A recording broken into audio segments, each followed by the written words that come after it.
What's up, guys, and welcome to Pardon the Smash Episode 3. With me, as always, are Mike and Noah. My name is ToasterBot, Derek, and we're super excited to have a special guest this week from South Dakota. His name is Nooch. Do you want to tell us a little bit about yourself and kind of about your history playing Smash, how you got started? Hey, guys. My name is Derek Nooch. The South Dakota scene is relatively new, trying to revitalize it a little bit. I know there was some back in the day, but the guys now, we've been playing for about 6 months to a year, most of us. So we're just trying to be able to relate to you guys and be able to play with you guys and hopefully attend tournaments and have you guys come to our stuff. So I'm looking forward to get to know you guys better. While we're at it, do you want to plug your Twitch page or your Twitter or anything like that? Our Twitter is SD_Smash, and our Twitch.tv is also SD_Smash. So you can follow us there, and we stream usually on Monday nights, little weekly tournament stuff we do. So sweet. All right, guys, why don't we get started? Our first topic on the list. What was that, Noah? I know, I just said all right, sorry. Okay. All right, yeah, our first topic on the list is State of the Smash, South Dakota. Basically, we just want to talk about what Smash scene is like in South Dakota, what stuff you run, what other people are playing there. Okay. I'll give you a rundown. Basically, actually, I just announced this today for the South Dakota Smashers. At my house, we'll be running a kind of weekly tournament. And each week you can earn points, and I'm going to be tallying up these points over the weeks, running up to roll tier, and then based upon the highest point holders, I'll have a little mini tournament, and the winner of that I'm going to personally sponsor and pay for a trip to go to roll tier 5. Dang, that's really cool. That's really generous. So that's my project right now. We don't have any bigger tournaments in the works. But because we kind of are having trouble finding a consistent venue, but there are a few tournaments around, and there's one in Watertown next Saturday, and but so far nothing too big to bring other staters, I would say. So, about how many people do you have in your scene? Like my weeklies, I can pull around 10 people maybe a week. Oh, okay. That's not bad at all. As far as tournaments, if we really promoted a tournament, I'm sure we could bring in the 30 to 50 area. Wow, that's solid. And most of us are relatively new. Like I know there's a couple Smash clubs at high schools that go around. So the younger crowd goes there a lot. As far as like older people, there's really not a whole lot of like college age and older that I know of. The other thing I was curious about is everybody from like Sioux Falls, or is it kind of like surrounding area and then people drive in to your place, or? I would say the hub is definitely Sioux Falls. And then there's a lot of guys that are probably about an hour away in different directions. And then a couple more way far away that come in occasionally. Okay. So some of the guys will come like from an hour away every week or so, just to the weekly stuff? Yeah, yep. Oh, that's pretty cool. Who do you play? I main Falco. Oh, nice. All right. Okay. Yeah. Yeah. All right. Cool. Yeah. Definitely the most dynamic and fun character for me to play personally. So. Cool. Who are like the strongest players in your scene that you have right now? I would say there's one guy actually that just moved here who I'm not super familiar with. His name is Drew Ruthmiller, I believe, and he's originally from North Dakota. I believe he goes by the tag Kush, and he's really good. He used to play a lot in the Minnesota scene. I don't know if anybody would be familiar with him, but other than that, there's a guy who comes regularly by the name of Deku. He's been to a couple of roll tiers, I believe, and he's probably one of our top guys. And then two brothers by the name of Kyle and Derek, who they were actually at UMSK as well, along with me. So it's probably our top tier for now. I know there's some that go in and out, but okay, that's pretty solid. So you think it is a roll tier the next time we'll see you in Nebraska then probably? In Nebraska, probably. Unless are there any bigger tournaments before then? I don't think so. We have Grime Time 3 on March 7th. Okay. And I think that's about it up until roll tier. That's possible. I know we're trying to hit a lot of the Midwest circuit tournaments. Like my car is open. I'm trying to get people to go with me, but Dude, that's pretty cool though, just to have that option available for people. Yep. Like the lacrosse tournament, I'm trying to go, but I need people to confirm because I can't pay for it all myself, But oh, where's that at? It's La Crosse, Wisconsin. Oh, the Great Revival, I believe it's called. Oh yeah, okay, that's right. The one with the like Miles Edgeworth logo or whatever. Yeah, I think like M2K is confirmed, and oh really? I'm trying to think of who else. I'm really curious about that one though. I don't know too much about the Wisconsin Looks like scene, honestly. Dart and Fruit Loop as well. So oh sweet. Couple good names. Noah or Echo, have you ever traveled to South Dakota or anything, or played these guys before? Not for anything Smash related, no. I mean, I go to Sioux Falls now and then because my brother happens to live there. But I don't think I've ever played Smash in South Dakota. I'm trying to think. No, I don't think I have, actually.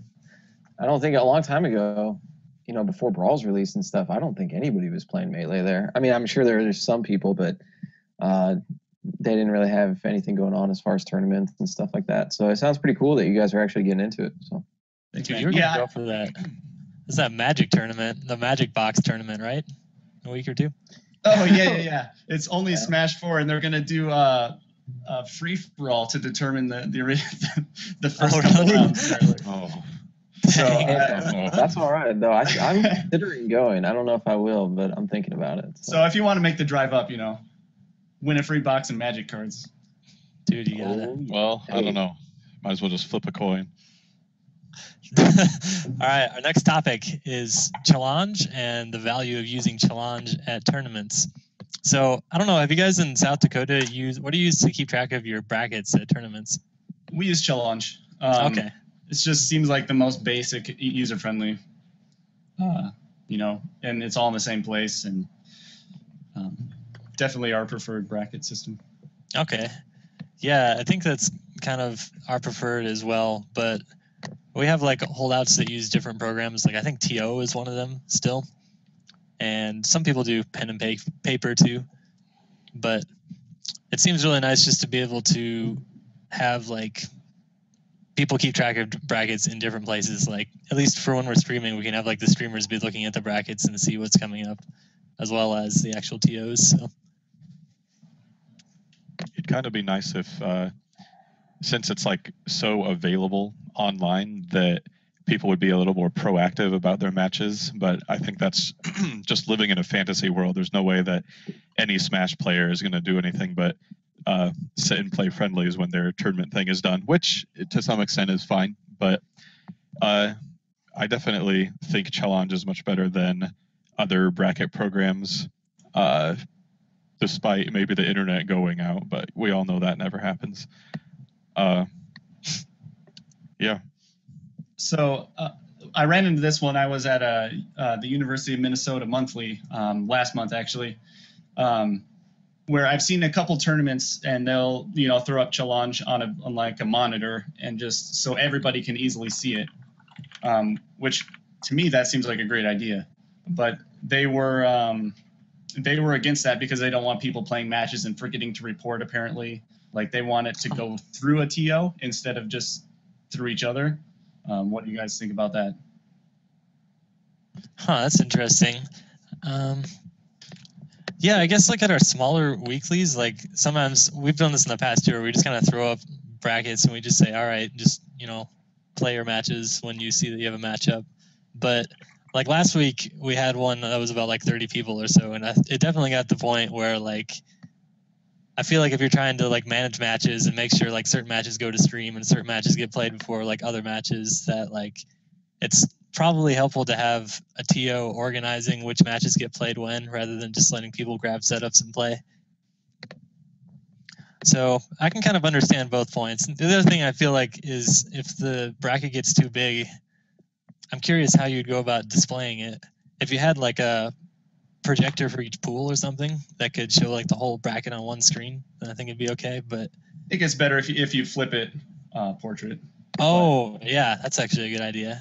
Yeah, if it's going like okay, and then you just see like one round kind of in like a very large like vertical. Yeah, or it's just helpful for the chaotic early rounds, you know. But yeah. Yeah, I don't know. I think it'd be.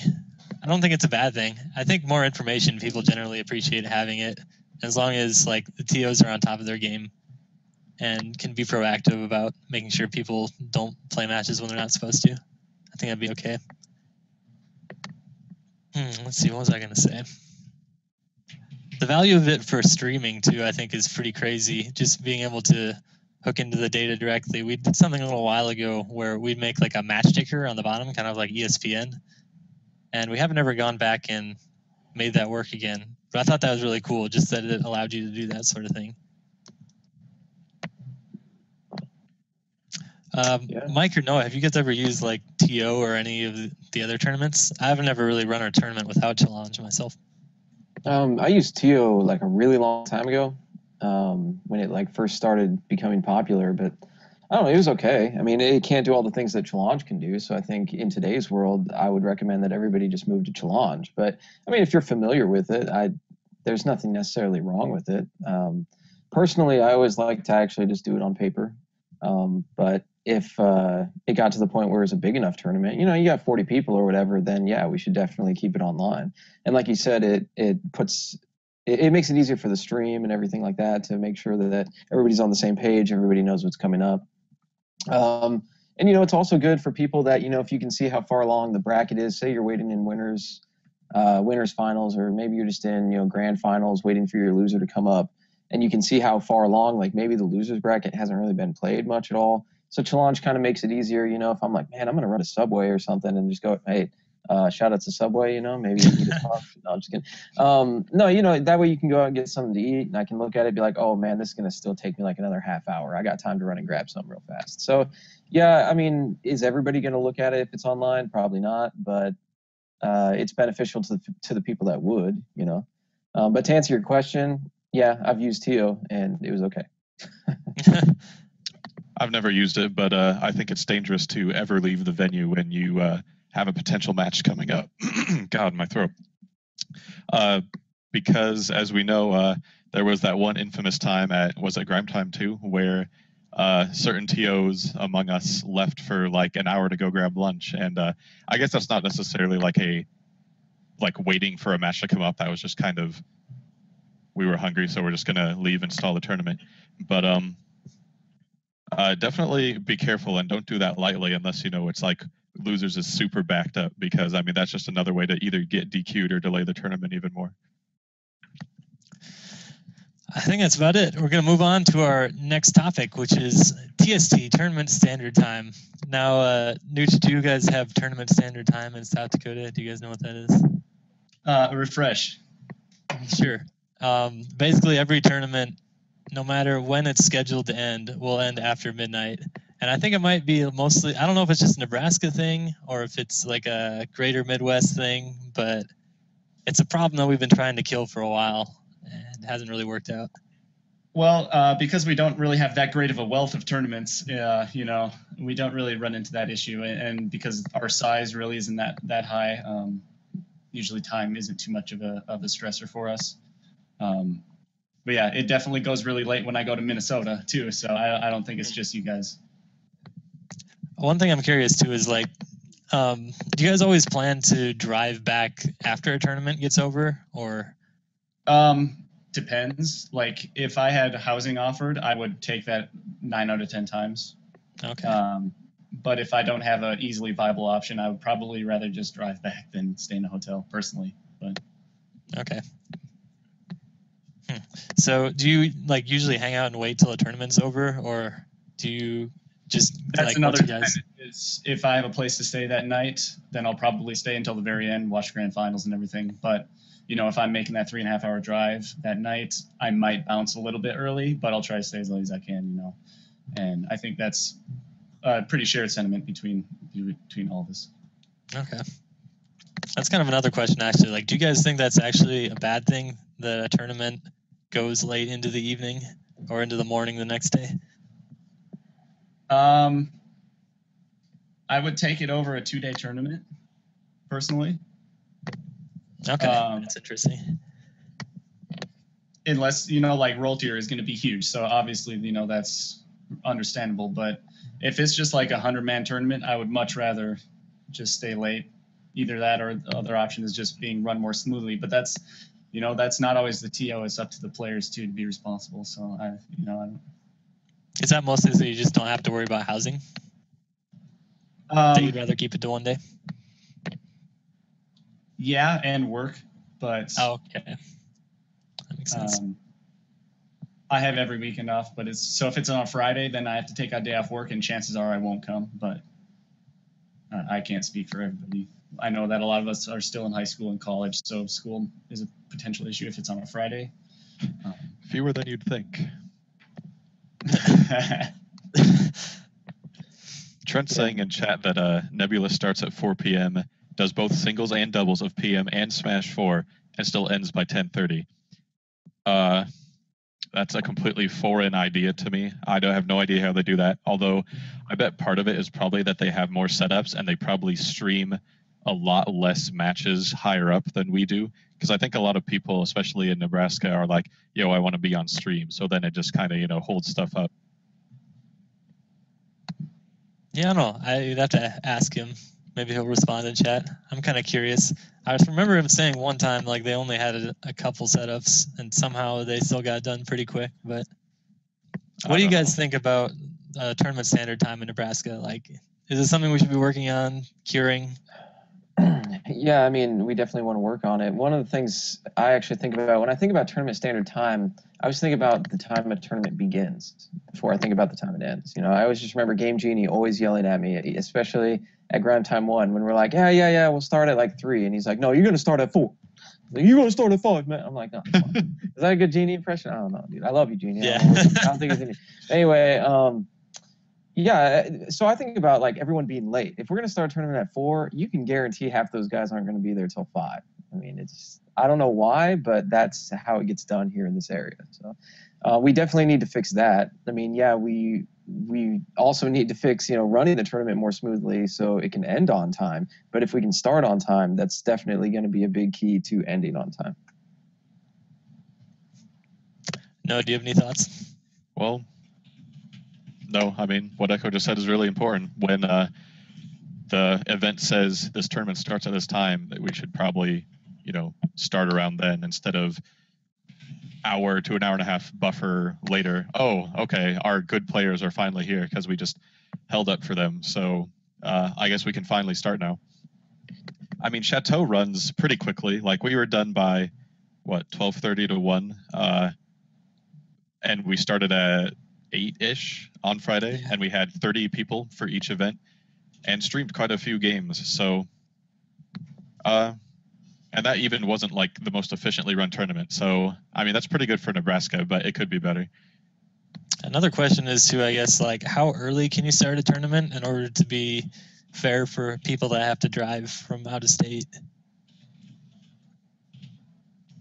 Mr. Wizard said when he was talking about DQing people at EVO that 8 a.m. is a perfectly reasonable time to have pool play, and if people aren't going to be there at 8, then he's going to DQ them. And in Nebraska, we don't have any tournaments that start before noon. So, I mean, even if you've got like a 3.5 hour drive, I mean, if you're leaving by around 8:30, even 9, maybe the tournament starts at 1. It doesn't seem like too big of a burden, I suppose, to get there. And if you have longer of a drive than that, maybe just come and find housing the night before. So I don't think it's a big issue. Yeah, I think for roll tier, we're definitely going to try to be coming up the night before. I think that's probably just the most viable option. But as we're running out of time, we can continue on. All right, let's move on to our next topic. And that topic is new scenes. How to get your Smash scene larger. So I know Nooch you were talking about. It sounded like you have a pretty great idea, like having weekly tournament series where people can kind of build up to a prize. They get to go to roll tier with you. Yeah. As I was saying earlier, like I just announced this series that'll be going on at my house every week. Basically, we'll be coming in doing round robin or double and just based upon the number of people playing. And people will be awarded points just for coming, just for attending, and then the points will also be less top heavy, so that it's more based on being consistent and showing up than having higher results. That's a great picture of me, by the way. It's called the Smash Master series. So I'm just basically trying to get people to play. Like that's what I just want people to play, and so I'm just trying to host as much as I can and try to get people to my house as much as I can. And this will all build up then to like the top 4 people in points will have a tournament, and the winner I'll pay their trip to roll tier. So that's what I'm trying to do. And as far as like bigger tournaments, I would like to TO, but right now we're just at a shortage for a venue, so that's our only stopping block right now. So sounds like you guys are doing like pretty okay too, even without one. In Omaha, we have oh, sorry, go ahead. I was just gonna say, yeah, that's why we have to travel. So like we don't have any option. We just travel and we suck it up and we do it. That's we want to play, so we do it whether we want to drive or whether we don't want to drive. We do it regardless. So I was going to say that in Omaha we have Wes's weeklies. Well, I don't know if he goes by Wes or the Midman now, but he's paying like $75 a week out of his own pocket to top, I want to say 4 now, at his weekly tournament. So I mean that's pretty generous of him to kind of provide a monetary incentive for people to just go to the tournament scene, get better. And I mean, since it's not just all going to first or second place, there is, and it's totally free to enter, by the way. So I mean, you're not losing anything by going. I think it's a really great idea, and I hope that he keeps doing that. Absolutely. Yeah, and I mean, as far as growing the scene, we're at an interesting time right now with Smash 4 coming out, that you're bringing in a lot of new players because of that game, So, we've mentioned this before in previous episodes where, in my opinion, the only way that you're going to continue to grow that scene is if all of the Smash communities are, helping each other out. That goes both ways. Melee players need to support the idea of Smash 4 being played, even if it's not your game. And Smash 4 players need to understand that the Melee players still want to play Melee. It's not just because we're all old timers and we just can't, get over it or whatever. It's like, no, that's just the game we want to play, just like Smash 4 might be the game you want to play. And I mean, you're bringing in a lot of new people, there might be people that are 15, 16, high school students, whatever. And this is the game they want to play, Smash 4, I mean. So we definitely have the potential to build that scene. We just need to get over that hurdle. Obviously people have their opinions about which game is the best and which ones they want to play or which ones they want to see played. But in my opinion, that's the easiest way to grow it. If you just, everybody help each other out.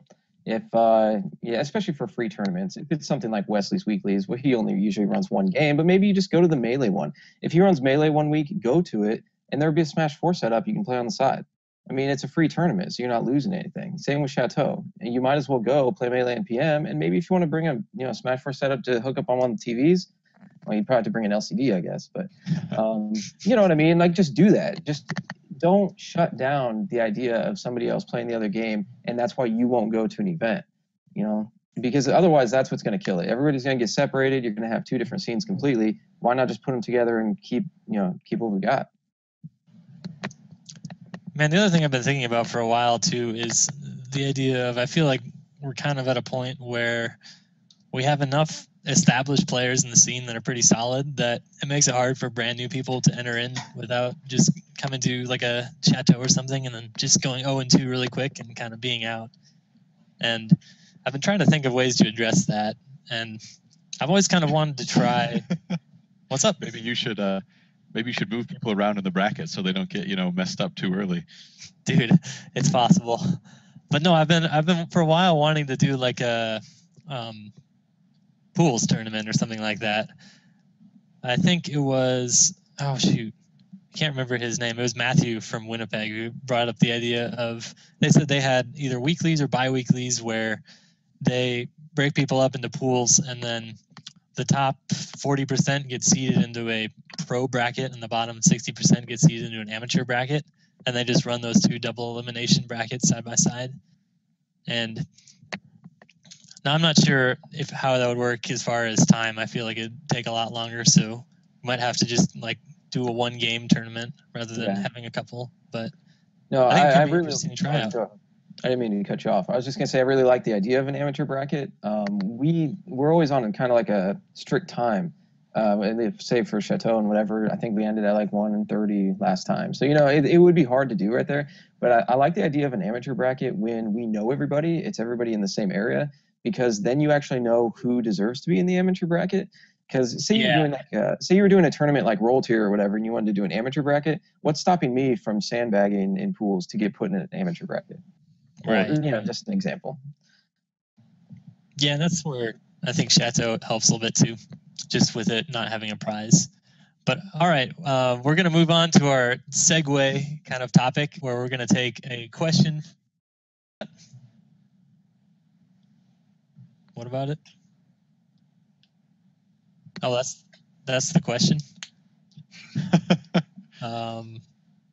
Well, hey, I'll go ahead and start that, dude. I think it's pretty cool, because I think the only thing that was mentioned about me was a compliment. So I'm like, all right, it's fine with me.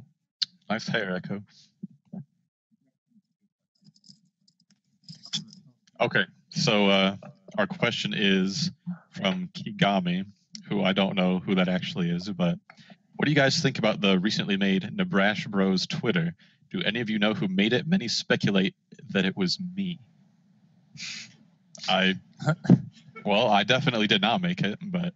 Nooch, have you seen this? I have. Actually, we are following them. So, okay. I'll just kind of give a brief rundown. I'm not super familiar with the Nebraska scene yet, but I do think that overall, as a general idea, I think that drama is really good. It's hilarious. I think drama is really good because it makes people care, and it makes people talk about it, and it brings attention to the game, and it makes matches more exciting, in my opinion. And I think anything that really stirs up a little bit of drama that isn't going overboard, I think is definitely good for the scene in general. So, Noah, what are your thoughts? Dude, Smash Senpai, I mean, literally the perfect hashtag, so what else can I say about it? Oh, there was also Noah Knows Best. Hashtag Noah Knows Best. So, I don't know. I'm a big fan. He definitely knows what he's talking about. I mean, he said Echo had good hair, which I guess is all right. And can't see the grays in this webcam, so I like it. Yeah. Anyway, I actually don't know who made it, though. No, I mean, I like I said, I think it's pretty cool, and I approve of it. I don't know who made it. I don't know if we ever found out who made it, did we? No. No one knows. And maybe it's better to do that. Maybe it's better to keep it that way. Maybe we shouldn't ever know who made it. I don't know. It's just like that mysterious thing that somebody will just always make these tweets about whatever's going on in the Nebraska Smash Facebook page or whatever, That might be all right. So I guess I'd be okay with that. But I thought it was pretty funny. I mean, if you're just keeping it lively, you're going to tell some jokes and whatever. I mean, I think it's great. I mean, I'm not going to take it that seriously if you're just going to crack jokes or whatever. But I guess maybe some people will get butthurt, but who cares? It's funny. Yeah, I took a look at it myself. I actually didn't really think it was that funny. I thought they could probably do better. They tried harder. But I don't know. It's interesting that there's enough stuff that goes on in our scene that you can make a Twitter account out of it and post stuff. That's kind of cool. Yeah. Well, I mean, all of it is from the last 2 days, which were pretty drama heavy. So true. You guys think it'll survive more than a week? I don't know. If it's Tizer, he's gonna get bored tomorrow. So no. We'll see. Anything else you guys want to talk about with this Twitter account? Otherwise, we'll move on.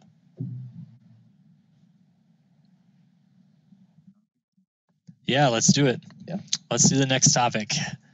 So moving back into our next set of 4 questions, we're going to talk about commentary, the art of commentary. What makes a good commentator? What makes a not so great commentator? What do you guys think? I know Echo and Noah, you spent quite a lot of time on the mic at Chateau last week. 2 things. 1, you got to be able to fill time. And 2, when the game is going on, you have to talk about the game. And I know that I'm not super good at that because a lot of times I'll be off on tangents and the first game of the set will be over or the first game will be half done. And, I haven't talked about the game at all. And maybe that's because sometimes it's PM or something that I don't really know that much about. And so I'm kind of not really as interested or inclined or knowledgeable enough to give any sort of analysis or good commentary about it. But there have been cases for me and for other people as well where stuff is going on and you're just kind of, talking about whatever. And I think you definitely should be talking about the game while you're on the mic, unless you're filling time. In my opinion, it also comes down to who is with you. I mean, you could be a solo commentator, I suppose, but generally we always have 2 of them, and so for that example, I think it just matters as long as the 2 people are compatible. I mean, if you have one person that's got a lot of game knowledge and they actually like to get into a lot of detail and explain what's going on in the game, and then you've got one color commentator that's just kind of like getting hype or just cracking jokes or making light of the situation, I don't know, anything like that, then I think that's what's best. I think that's always going to be the best possible combination no matter what. But if you're a solo commentator, it's just whatever your audience wants, I guess. If they would actually prefer you to be more color, even though you're by yourself, or if you just want to actually be the kind of guy that sits there and digs into what's actually going on in the game. But either way, like Noah said, you should probably talk about the game. I think sometimes we get sidetracked on Chateau and stuff because we're there all day long. Everybody's been around each other so many times and all this, and so it's just kind of like ha ha ha, But definitely, if you're doing it for an actual tournament, say Roll Tier or whatever it might be, grind time, then yeah, you should probably definitely keep it, right on topic. What do you think, Nooch? Yeah. Well, I come from a StarCraft background. So that was kind of the god of esports back in, 2009, 2010, back in the early days of Twitch and Justin.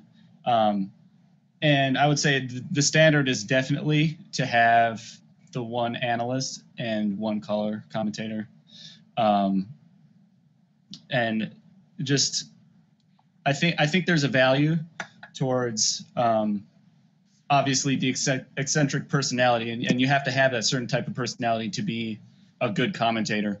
But there's also a certain value, I believe, to not overdoing it, and maybe leaving a couple pauses and just let the game play out. Like, you don't have to be going 100 miles an hour talking the entire set. And I think a lot of popular commentators in the Smash scene do that, and I think it gets to be too much. But I can't say that I've seen too much of the Nebraska specific streams, but from what I've seen, Smash commentators really are 100 miles an hour a lot of the time, and I think it could be toned down a little bit. Have you ever had the chance to do any commentary yourself at tournaments? Not serious, no. I have not. Who does your South Dakota streams? Like, who hosts those? Well, that's what I mean by not serious. Oh. Like, it's going to be me and one other person named PC Christ. We're basically doing the streaming duties as of now. We don't really have that good of a setup, so it kind of sucks still, but we're going to try to get there, I don't know. I mean, I think just 2 people that kind of are pretty comfortable talking to each other on the mic and are able to have fun with each other is like the baseline, I'd say. Like, just having that makes it a lot more fun to watch a stream. I think we don't really have any like dedicated commentators in Nebraska. I mean, we have Derek and Cam who handle all the stream stuff, and then people who are on TVR technically. But in terms of people who commentate all the time, we don't really have those, except maybe Echo, who likes to commentate, and he is a good one. But I think it would be better if we had people who maybe didn't actually enter a tournament but would just sit on the mic the whole time. But that really takes a lot of dedication, and I think more people in Nebraska are players, I guess, than commentators. So maybe that wouldn't actually work. I think it'd be nice to have but I don't know if there's anybody around that really wants to do that right now. Just Right. seeing, I think it was at UMSK, the guys from Kansas that came up, and they run weeklies or something, and they said they just commentate together every time, and just the quality of their commentary was just so far above like anything that I've seen. It's more, I don't know, I don't want to say more esports, but it just seemed more professional. Like they were really comfortable. There was no dead time. They knew what they were talking about in the game. They had really good analysis. Yeah, I mean, and you see that with Team Tyler too. So that's kind of like going back to what I was mentioning earlier. I think it depends on who you're with. I think you can get that combo of people that are just perfect together and just feed off each other, feed off the hype. But also back to what Noah was saying. I know this is probably a final thought, but like for a Roll Tier 5, I'm not going to be playing in any of the tournaments, so I'm actually going to be commentating the entire time. So we will have a dedicated commentator for that. I just don't know who's going to be with me all the time. And then also possibly for Des Moines in April, I might just go there and do only commentary. So yeah, we're going to do that. But at the same time, man, I can't pass up not playing at Chateau, man. It's so fun. I love to play Smash. Chateau's a little more reasonable, I think. All right, let's move on. Our next topic is Evo Smash X2 ×2. 2 Smash games at Evo. So this is the first time that a game series at Evo has had 2 games at the same tournament. There's never been a Street Fighter game before. Like there's never been 3S and Ultra or anything together at once. What do you think that means for the scene, or what do you think brought about that? Is it kind of the size of the scene, how we've been growing? You think it's Nintendo sponsorship? Do you guys have any opinions? Is Nintendo sponsoring Evo? I know they're doing Apex, but I think they did last year. I would assume they're doing that again. Oh. 100%. Well, okay. I mean, I actually don't know. That was just a legit question.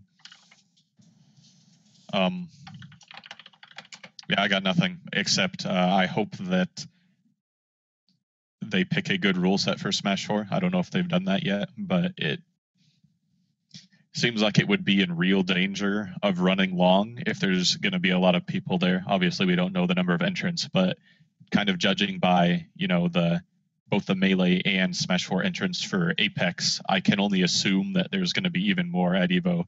So time might be a real factor. I wonder what that's going to be like, because I think they have the setup vault, I think, in California or something. I think they got all their Melee setups from last year. I don't remember what that's called, but there's some guy that just has a huge collection of CRTs and like GameCubes or Wiis, I think, Smash 4, or for Melee. But I'm curious. Do you guys remember if they ran PM this past year, like as a side tournament or something at Evo? Okay, it was a side tournament. So they didn't stream that on the mainstream though, or anything like that. Okay. It sounds like they're doing that for these though. Are these main games then? Yeah, these are both main games. Oh. I don't know how that's going to work. It's going to be a long finals Sunday. They're going to be playing Street Fighter finals at like 3 a.m. or something. So Nebraska Melee will just be starting. I mean, that's kind of a separate issue, just Smash sets just generally tend to run longer than Street Fighter. And we talked about that a little bit last week. And I think it's just kind of the way it is. I still want to go back and actually time Smash 4 sets and see if they're what the time is, like the average time is versus Melee. I think it depends a lot on the matchup, honestly.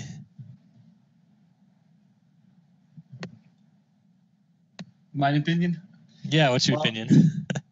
Honestly, I'm excited that I'm here now. Like, I'm one of the new guys, and really it does seem like a very exciting time for Smash.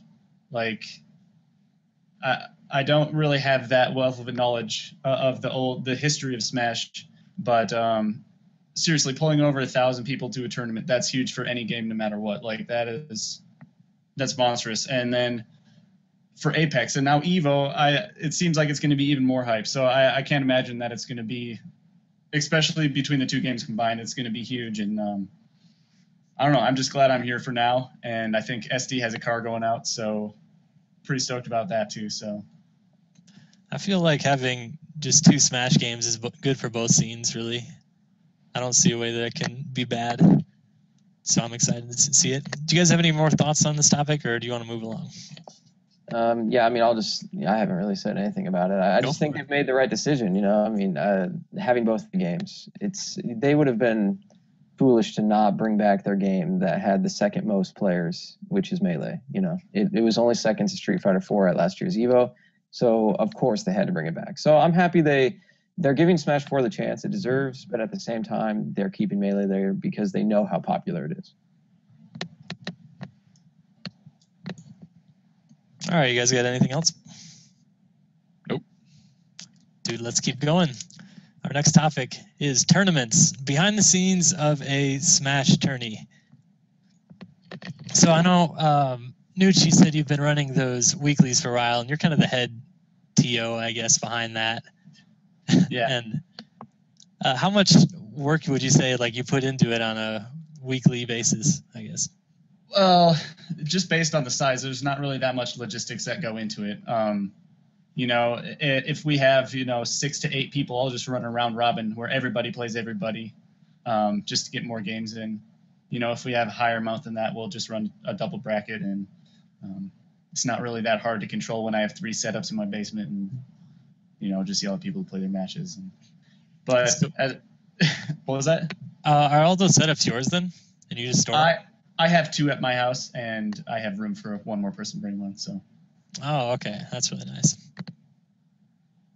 Yep. Other than that, though, I've never TO'd an official, 50-person tournament before, so I guess I don't really have that much experience doing that. Yeah, I don't know. I feel like sometimes people think it's less work than it really is, and maybe a lot of it. I can only speak to it like this is just kind of in the front of my mind because I TO'd Chateau this past week, but it's a lot of work keeping people playing all their games, especially if you're the only TO. I think to an extent, if you have like a smaller tournament, it really helps because you can kind of let it run itself. But when you get to a certain size and you have a limited number of setups, you got to be organizing those. And I think there's kind of like an unappreciated amount of like effort that it takes to make sure like people play in the right order and make sure like when you start running 2 tournaments that they don't block each other and that you get as many games going as you can so the tournament doesn't run slow. And I'm not sure how you really get good at it. I feel like maybe it's just something that takes practice. But have you ever done much TOing, Echo or Noah? I haven't, no. I've seen you run Chateau, though, and it's really difficult to keep people playing when guilty right here, but I like to, oh, my set's over, dude, let's just play like 10 more friendlies. So, I mean, I'm definitely contributing to the problem, and I apologize. But, for Chateau, that sort of thing, you might disagree, but that sort of thing is kind of what I like about Chateau, is that it's a little more casual atmosphere and that you have the tournament going on, but then you also technically should have enough setups to play with other people. And I know that's going against basically everything you just said, that like, oh, I'm really underappreciated, or not me, but a TO is really underappreciated a lot of the time, and it takes a lot of effort to keep it going, and I'm kind of why sometimes. So I'm sorry, but I can see where you're coming from. You were playing Avi, and you're supposed to be playing your set against him, and you're just like, oh, we were just doing friendlies for like an hour. What are you talking about? Oh, it wasn't an hour. It was like an hour and a half. Dude, whatever. Cam says to say that carrying CRTs is hard. We just use cards, though. So. They're heavy, man.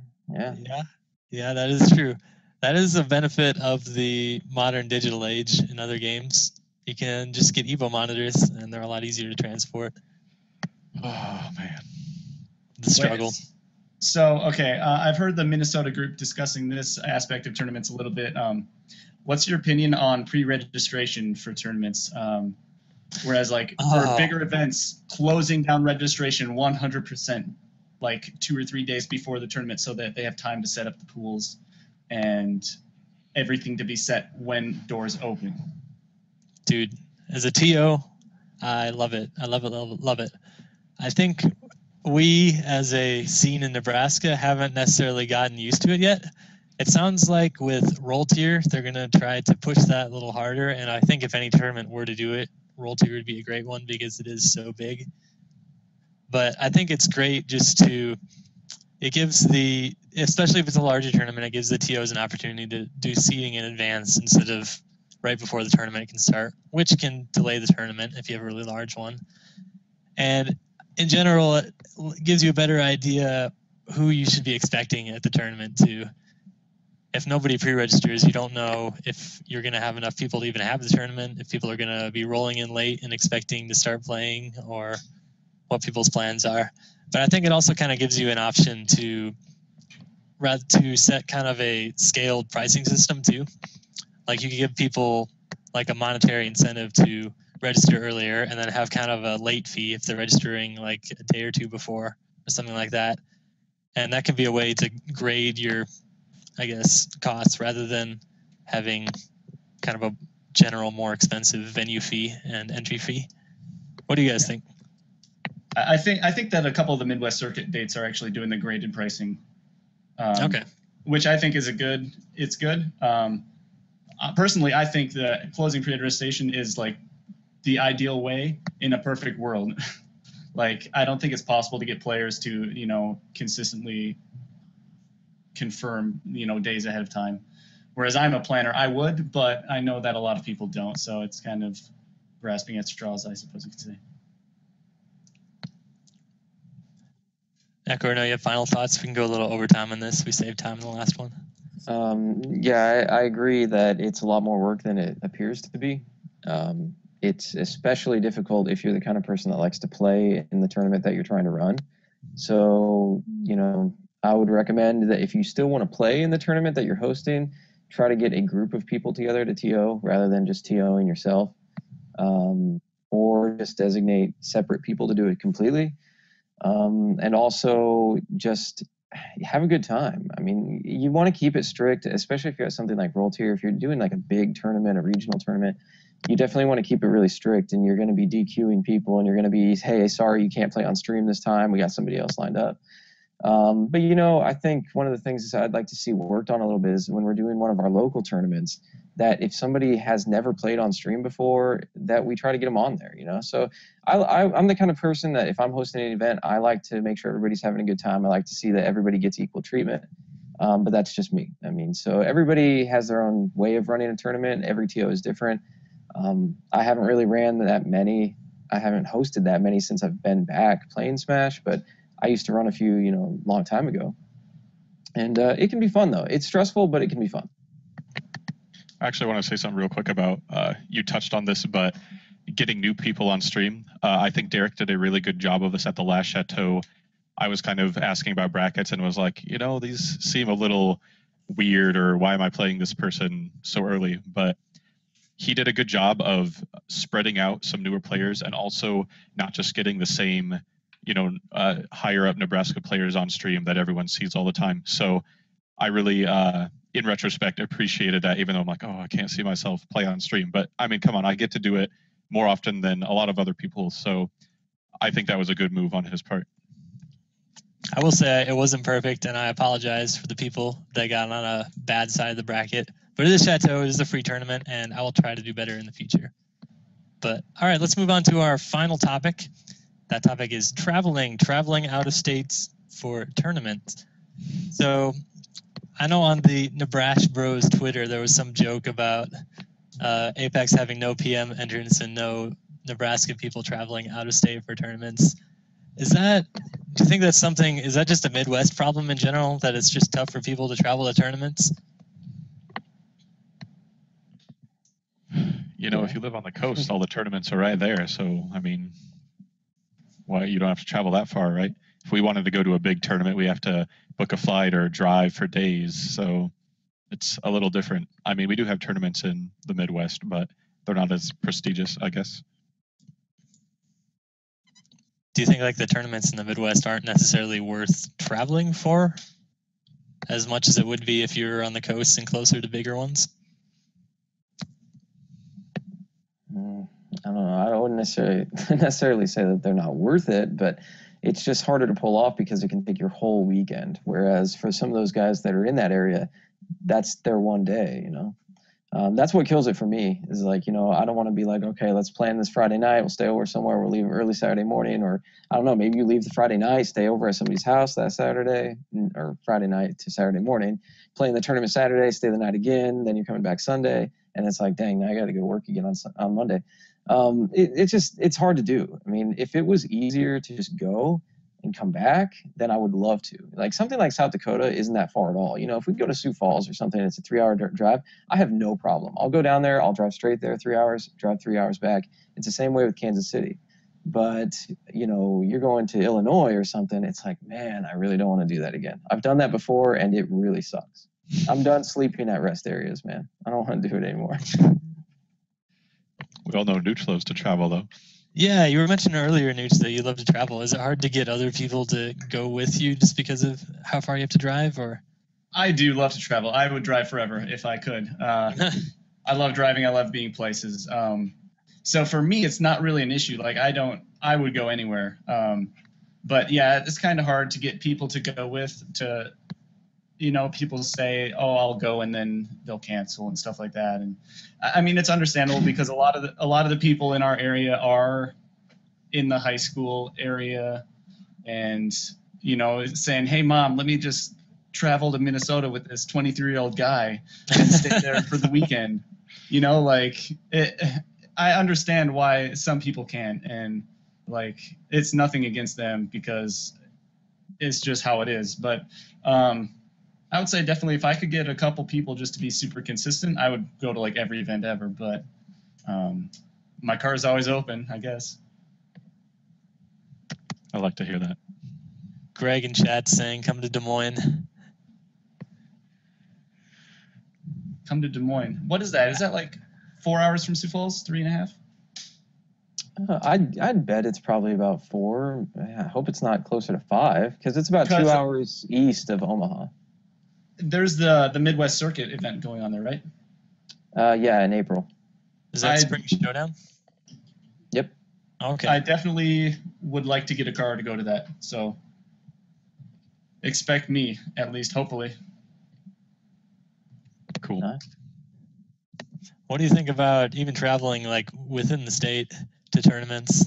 Sometimes it can be tough to get people to come from Lincoln to Omaha or from Omaha to Lincoln to go to tournaments.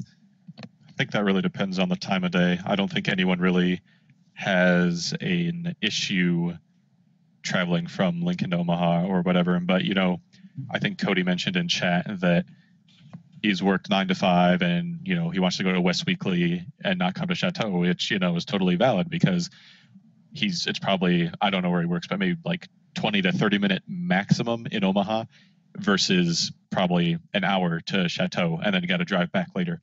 So I don't think there's any issue traveling within the state for maybe a Saturday tournament, but definitely I can see evening-ish ones on a Friday night being an issue. And do you think some of that has to do with just tournaments, you expect them to not get over till really late?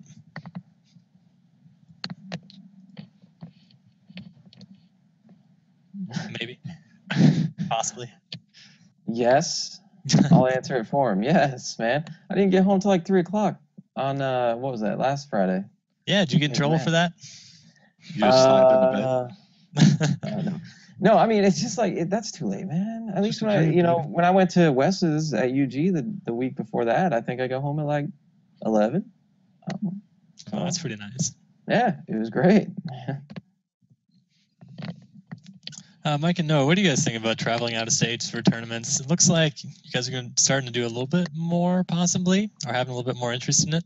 I'd like to, but I really don't want to go by myself. I'd like to get, my first ever out-of-state experience, and I guess my only one, or my only major one was SMYM 13, which was in 2012. It was in Champaign, Illinois. I went with Tizer, JBM David, Smeesh, and Magic, and Bolin, actually. It was awesome. I wasn't very good back then. I'm still not, super good right now, but I really would like to experience that again. And, I've got a job now, which kind of ties me down a little more, but if people are willing to go, then, let's go here.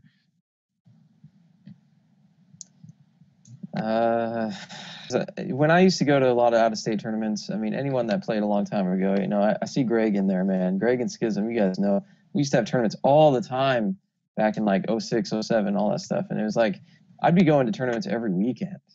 So the thing is I was always the one driving. It was always on my car and everything. And I mean, I don't know. I guess if people were more interested and people kind of wanted to, share in the effort, I guess I want to say, like maybe if somebody else wants to, switch off as a driver and do all these things, we can make it work. I mean, you just got to plan it out right and all that stuff. But I'd definitely be interested. I'd go somewhere. Nice. All right, that's going to wrap up our last topic for the day. Nooch, do you want to offer any closing thoughts, plug any more streams or anything like that before we wrap it up? Well, I just want to say thanks. I really appreciate it. I can't wait to hopefully play you guys more, get to know more of your scene, come down there more often, and hopefully have you guys up here someday. Yeah, I guess I can plug a little bit of our information. Our Twitter is at SD_Smash, and our Twitch is SD_Smash as well. So yeah, just follow us on there, say hey, what's up, and hopefully I'll get to know more of you guys very soon. Thanks, man. Thanks for being here. I appreciate it. All right, guys. Thanks all for watching episode 3 of Pardon the Smash. We'll see you all next time.